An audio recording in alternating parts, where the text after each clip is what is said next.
با عرض سلام و درود، ادب و احترام به همه شما همراهان بسیار عزیز و به نهایت ارجمند. درس 12 ما نام دارد مشخص کنید و با یک نظر و روش روی آنها تمرکز کنید.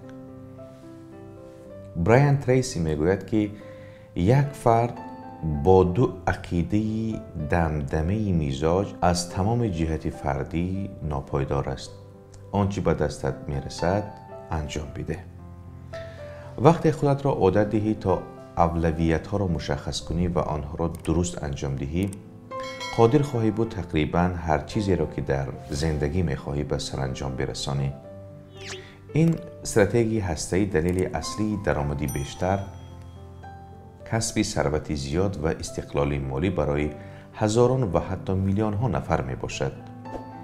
توانایی شما به تعیین مهمترین نقشه ها، سپس کار بر روی آن اولویت مهمی تا کامل شدن آن، آزمون اولیه و میزان تمایل شما و اعتماد به نفس شما می باشد. اگر بخواهید فرد بسیار موفق باشد، این راز عادتی سخت ولی بسیار مهم است. این راز فرموله دارد. بیش از آن که شروع به حرکت به طرف هدف کنید، فهرست از هر آنچه که باید انجام دهید تهیه کنید. پرسش شماره یک این است: ارزشمندترین فعالیت هایم چیستند؟ چی کار باید کنم تا برای یک شغلم بهترین نتیجه ها را در پی داشته باشد؟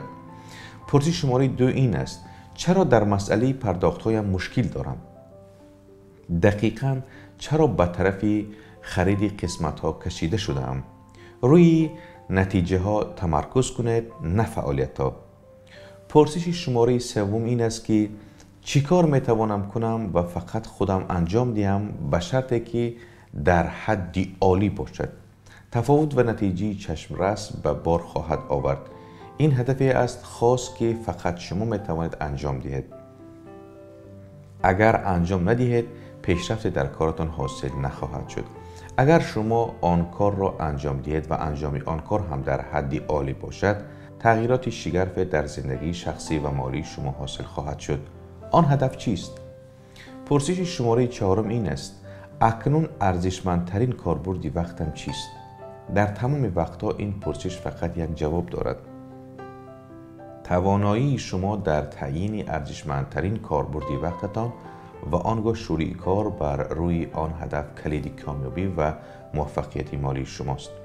سرانجام روی یک هدف که مهمترین هدف نیز هست، قویانه کار کنید و پایداری کنید تا 100% کامل شود. خونسرد باشید و از هر گونه رو تافتن از مسیری رسیدن به هدفهایتان و پریشانی بپرهیزید و در انجام کار اصرار ورزید تا کار کامل شود. هرگاه به طور دائمی اولویت ها را تنظیم کنید و انرژی خود را بر روی مهمترین هدف متمرکز کنید، به زودی به این کار عادت خواهید کرد و بازدید کار شما به تدریج افزایش خواهد یافت. بالاخره به این عادت به طور خودکار عادت خواهید کرد و تقریبا موفقیت شما را در زندگی تأمین خواهد کرد. این یک عادت به تنهایی می تواند شما را ثروتمند خود ساخته نماید.